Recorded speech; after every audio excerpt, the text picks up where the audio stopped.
வணக்கம் நண்பர்களே. நம்ம இன்னைக்கு பார்க்க இருக்கிறது கன்னி ராசி. காலச்சக்கரத்தில் 6வது வீடு கன்னி ராசி. கன்னி ராசிக்காரர்கள் பெண்களிடம் இருக்கும் கூச்ச சுபாவம் அதிகமாக இருக்கும். அதே போல் எல்லாத்தையுமே கூர்ந்து கவனிக்கும் ஆற்றல் இவங்க நிறையவே இருக்கும். நம்மளுடைய கன்னி ராசிக்காரங்க இவங்களுடைய உயரம்னு பார்த்தா நடுத்தரமான உயரம் இருக்கும். ரொம்ப அழகாக இருப்பாங்க. கோபம் வராது, வந்தாலும் ஒரு சில வார்த்தையிலே பேச்சு நிறுத்திடுவாங்க. அடிமேல் அடி எடுத்து வைக்கும் பழக்கம் இவங்களுக்கு நிறைய இருக்கும். நீண்ட ஆயுள் இவங்களுக்கு இருக்குது. அதே மாதிரி சகிப்புத்தன்மை அப்படிங்கிறது கன்னி ராசிக்காரர்களுக்கு நிறையவே இருக்கும்.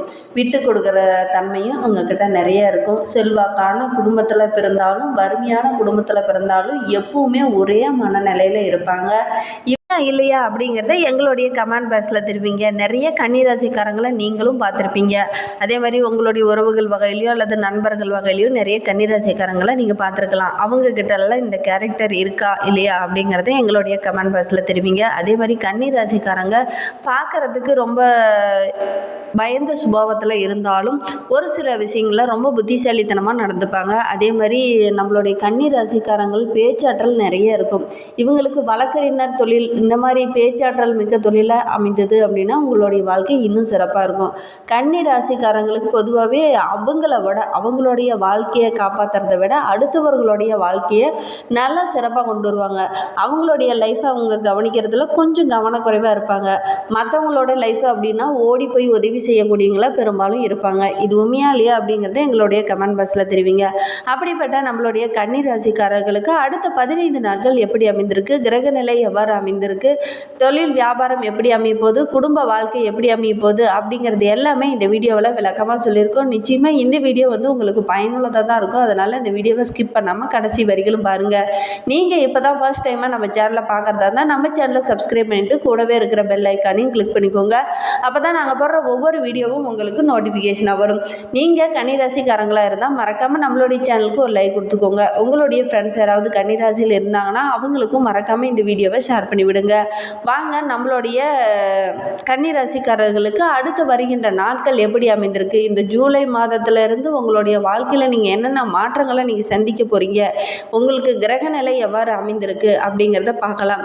திருக்கணித பஞ்சாங்கப்படி நவகிரகங்களின் சஞ்சாரத்தை வைத்து பார்த்தால் சூரியன் மிதுன ராசியில் இருக்கிறார், செவ்வாய் மேச ராசியில் இருக்கிறார், புதன் கடக ராசியில் இருக்கிறார், ரிஷபத்தில் குரு செஞ்சிருக்குது, சுக்கிரன் மிதுன ராசியில் அமர்ந்திருக்கிறார். 7ஆம் தேதி அதாவது ஜூலை 7ஆம் தேதி கடகத்திற்கு செல்ல இருக்கிறார் சுக்கிரன். கும்பத்தில் சனி பகவான் இருக்கிறாரு. அதே மாதிரி கும்பராசிலேயே அமர்ந்திருக்கிறார். இந்த வக்கரக காலத்திலையும் கும்பராசிலேயே தான் இருக்கிறார். மீனத்தில் ராகு, கன்னியில் கேது என கிரக நிலைகள் அடுத்த வரும் 15 நாட்களுமே இருக்கு. வேறு கிரக நிலை மாற்றம் எதுவுமே இல்லை. இதனால நம்மளுடைய கன்னி ராசிக்காரர்களுக்கு எந்த மாதிரியான பலன்கள்லாம் கிடைக்க போகுது அப்படிங்கிறத பார்க்கலாம். அதுக்கு முன்னாடி ஸ்ரீ வாராகி அம்மன் ஜோதிட நிலை மூலிமா உங்களுக்கு இருக்கும் அனைத்து பிரச்சனைகளுக்கும் நல்ல ஒரு தீர்வு தந்துட்டு இருக்கிறார் ஜோதிடர் பவன் நம்பூதிரி. மேலே டிஸ்கிரிப்ஷனில் அவருடைய வாட்ஸ்அப் நம்பர் கொடுக்கப்பட்டிருக்கு. அந்த நம்பருக்கு கால் பண்ணி முன்பதிவு செய்துக்கோங்க. நிச்சயமாக உங்களுக்கு இருக்கும் அனைத்து பிரச்சனைகளுக்கும் நல்ல ஒரு தீர்வு வழங்குவார். அறிவுத்திறனை அள்ளித்தரும் புதன்பனவான அதிபதியாக கொண்டவங்க தான் நம்ம கன்னி ராசிக்காரங்க. அதே மாதிரி ஒவ்வொரு விஷயத்திலையுமே நம்மளுடைய கன்னி ராசிக்காரங்கள் சிறப்பாக இருப்பாங்க. அதே மாதிரி ஓரளவுக்கு கையில் காசு இல்லைன்னு சொன்னாலும் கொஞ்சம் அவங்க கிட்ட காசு எப்போதும் இருந்துக்கிட்டே தான் இருக்கும். இது உண்மையா இல்லையா அப்படிங்கிறத எங்களுடைய கமெண்ட் பாக்ஸில் தெரிவிங்க. சூரியன் 10ஆம் இடத்துல அமர்ந்திருக்கிறார். திடீர்னு வெளிநாடு பயணம் செல்வதற்கான வாய்ப்பெலாம் இருக்குது. அங்கே ஏதாவது புதிய தொழிலும் புதிய ஒரு பாதையும் உங்களுக்கு கிடைக்கும். இதுனா வரைக்கும் என்ன நம்ம வாழ்க்கையில் சாதித்தோம், என்ன பண்ணணும், நம்ம எதை நோக்கி நம்ம பயணம் போயிட்டுருக்கு அப்படின்லாம் சில பேருக்கு தோணியிருக்கலாம். இனி உங்களுடைய பாதை எதை நோக்கி போக போகுது அப்படிங்கிறத நீங்கள் ஓரளவுக்கு தெளிவாக இருப்பீங்க. உங்களுடைய மேல் அதிகாரிகளால் ஏற்பட்ட தொல்லைகள் படிப்படியாக குறைய ஆரம்பிக்கும். சந்திரனின் நகர்வு உங்களுக்கு சாதகமான பலனை தர்றதுனால உங்களுடைய வியாபாரத்தில் கொஞ்சம் நிதானத்தை கடைபிடிக்க வேண்டிய ஒரு சூழ்நிலை இருக்குது. கொஞ்சம் நிதானத்தை கடைபிடித்தீங்க அப்படின்னா நல்ல ஒரு லாபத்தை நீங்கள் பெறலாம்.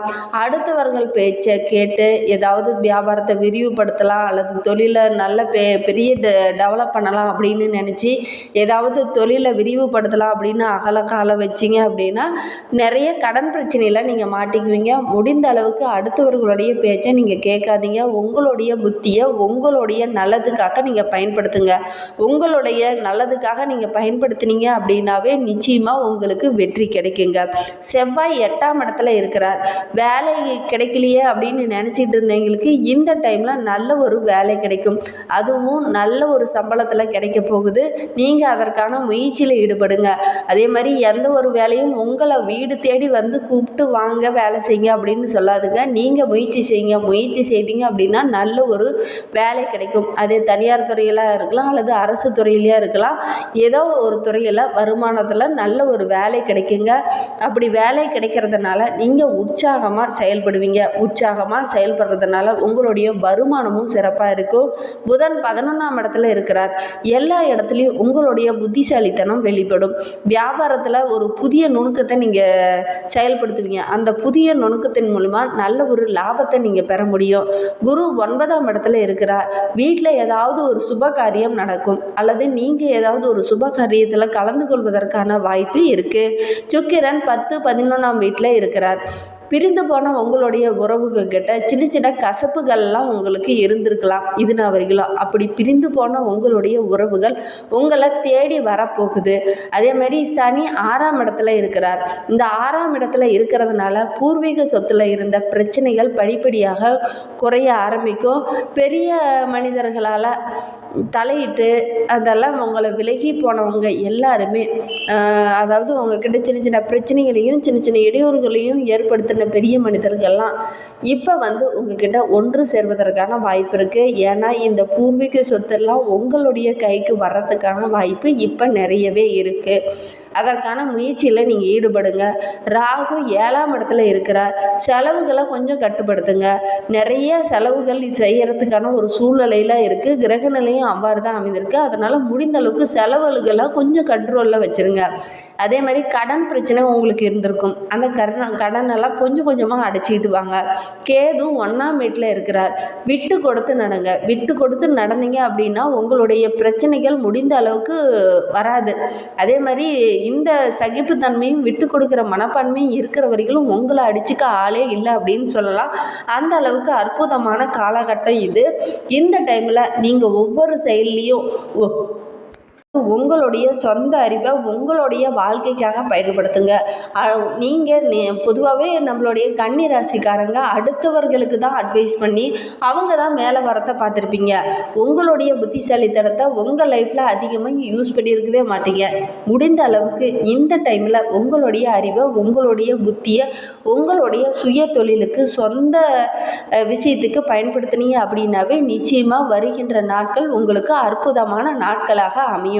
மேலும் உங்களுடைய வாழ்க்கை இன்னும் சிறப்பாக அமையறதுக்கு குலதெய்வத்தை வேண்டிட்டு வாங்க. உங்களுடைய குலதெய்வத்தோட பரிபூர்ணமான அருளும் உங்களுக்கு கிடைக்கணும் அப்படின்னா மறக்காமல் வாரத்தில் ஒரு நாளைக்காவது உங்களுடைய குலதெய்வ கோயிலுக்கு சென்று வழிபட்டுடுவாங்க. அதே மாதிரி நீண்ட நாட்களாக உங்களுடைய குலதெய்வ கோயிலுக்கு நீங்கள் செல்லாமல் இருந்திருக்கிறீங்க.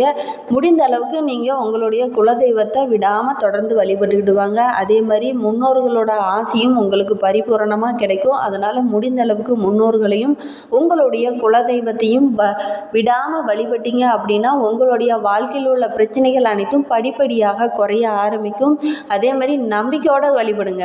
இதன வரைக்கும் ஏதாவது நீங்கள் உங்களுடைய குலதெய்வத்துக்கு வேண்டுதல் வைத்து அதை நிறைவேற்றாமல் இருந்தீங்க அப்படின்னா அதெல்லாம் இப்போ நிறைவேற்றுங்க. அப்படி நிறைவேற்றினீங்க அப்படின்னாவே உங்களுடைய பிரச்சனை ஓரளவுக்கு சரியாகும். அதே மாதிரி நீண்ட நாட்களாக இருந்த கடனெல்லாம் ஓரளவுக்கு அடைங்க. செலவுகள்லாம் கொஞ்சம் சிக்கனமாக செலவு செய்யுங்க. உடல் ஆரோக்கியத்தில் கவனம் செலுத்துங்க. ஏன்னா இந்த டைமில் உடல் ஆரோக்கியத்தில் சின்ன சின்ன பிரச்சனைகள் வரலாம். அதெல்லாம் முடிஞ்ச அளவுக்கு உங்களுடைய உடல் ஆரோக்கியத்தில் கவனம் செலுத்துங்க. பெண்களுக்கு பொறுத்த வரைக்கும் அடுத்த வருகின்ற நாட்கள் உங்களுக்கு சிறப்பாக தான் இருக்கிறது. வேலைக்கு செல்லும் பெண்களுக்கு மிக சிறப்பாகவே இருக்குது. மேல் இடத்துல உங்களுடைய வேலை செய்கிற இடத்துல உங்களுடைய மேல் அதிகாரிகள் உங்களை பாராட்டுவாங்க. அதே மாதிரி உங்களுடைய கூட பணிபுரியவங்கக்கிட்ட கொஞ்சம் விட்டு கொடுத்து செல்வது ரொம்பவும் நல்லது. சக மாணவர்கிட்ட பழகும்போது ரொம்ப கவனமாக பழகிறது நல்லது. அதே மாதிரி இந்த டைமில் மற்ற மாணவர்களை விட உங்களுடைய சொந்த அறிவை உங்களுடைய நல்லதுக்காக நீங்கள் பயன்படுத்துங்க. நிச்சயமாக அற்புதமான காலமாக இது உங்களுக்கு அமையும். இந்த மாதிரி பயனுள்ள தகவலை நீங்கள் தொடர்ந்து கேட்கணும்னு நினச்சிங்கன்னா நம்ம சேனலை சப்ஸ்கிரைப் பண்ணிவிட்டு கூடவே இருக்கிற பெல் ஐக்கானையும் கிளிக் பண்ணிக்கோங்க. அப்போ தான் நாங்கள் போடுற ஒவ்வொரு வீடியோவுமே உங்களுக்கு நோட்டிஃபிகேஷனாக வரும்.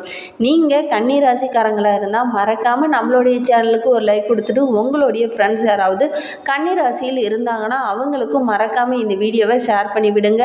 இனிமேலாவது அவங்களுடைய புத்தியை அவங்களுடைய லைஃபுக்காக யூஸ் பண்ணட்டும்.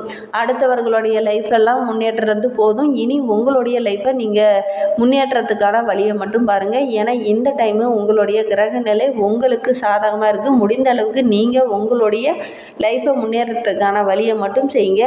அதே மாதிரி உங்களுடைய குலதெய்வ கோயிலுக்கு மறக்காமல் ஒரு முறைக்காவது சென்றுட்டு வாங்க. தேங்க்யூ.